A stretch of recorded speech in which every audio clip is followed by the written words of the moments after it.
Plongeons notre réflexion avec vous, Vincent Boucher. Vous êtes en ligne depuis Montréal. Vous êtes chercheur à l'Observatoire des États-Unis à l'UQAM, l'Université du Québec. Je vous remercie beaucoup de nous livrer votre analyse ce soir. Est-ce que tout d'abord, et je vous pose la question plutôt pour l'anecdote, vous vous attendez à voir affluer des réfugiés américains?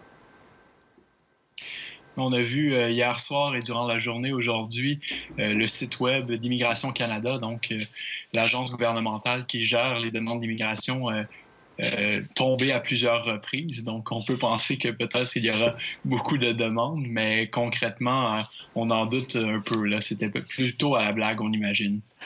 Quelles sont les conséquences, pour revenir dans le sérieux du sujet tout de même, puisque le fait est là, Donald Trump a été élu, il sera le prochain président des États-Unis.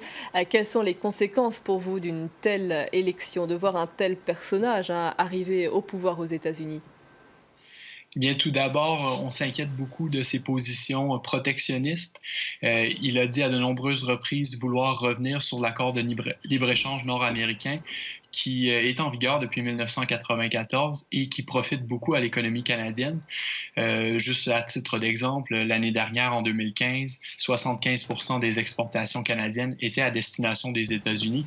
Donc, un retour en arrière sur le libre-échange entre les deux pays et avec le Mexique aussi serait dommageable pour l'économie canadienne. On peut aussi penser au risque potentiel de resserrement des mesures de sécurité à la frontière canado-américaine qui alourdirait les échanges, mais aussi le passage des personnes entre le Canada et les États-Unis. Sur une note un peu plus positive, peut-être, l'Ouest canadien, des provinces comme l'Alberta, perçoivent d'un bon œil, en fait, l'appui de Donald Trump au développement des énergies fossiles et il a donné aussi son appui à la construction du projet d'oléoduc Keystone XL qui avait été rejeté par l'administration Obama. Oui, et là, vous pointez du doigt une autre problématique avec Donald Trump qui concerne l'écologie, le réchauffement climatique. Effectivement, vous venez de le dire, Donald Trump défend les énergies fossiles et pas du tout des énergies renouvelables.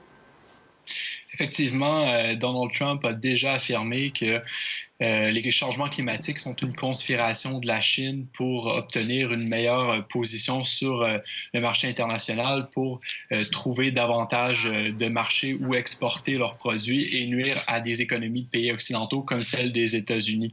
Et ça, d'une perspective canadienne, c'est assez problématique. On a un nouveau gouvernement à Ottawa depuis octobre 2015 qui fait beaucoup pour lutter contre les changements climatiques et qui a commencé à collaborer avec l'administration Obama en ce sens. Donc, on espérait voir l'élection au gouvernement canadien de Mme Hillary Clinton, qui avait des positions beaucoup plus similaires à celles de l'administration Obama sur ce dossier. Je vous remercie beaucoup, Vincent Boucher, pour ces éléments d'analyse et de compréhension et de réflexion, surtout dans Paris Direct. Merci à vous d'avoir répondu à notre invitation.